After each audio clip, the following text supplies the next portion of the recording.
During the Great Depression, there were black blizzards. Black blizzards are when the topsoil becomes loose and wind is able to pick it up. Soon the air is almost black.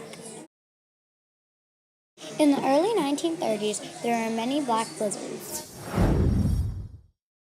But later, in the late 1930s to 1940s, the numbers of the black blizzards spiked and almost doubled.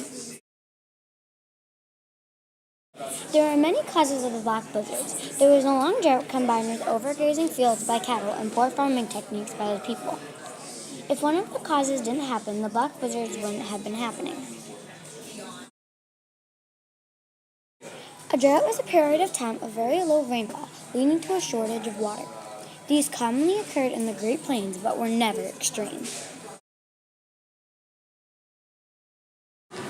On April 14, 1935, the worst black blizzard happened. An 8,000-foot tall cloud came over the town.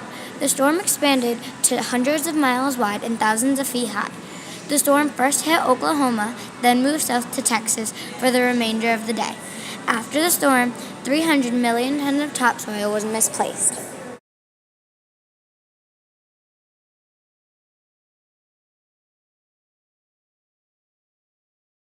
60% of people left their homes due to black blizzards. By 1940, more than 2.5 million people fled.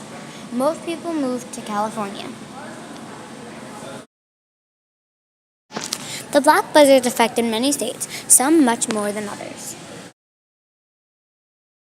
The black blizzards mainly hit Kansas, Oklahoma, Texas, Colorado, and New Mexico. They also hit North and South Dakota, Nebraska, Wyoming, and Montana.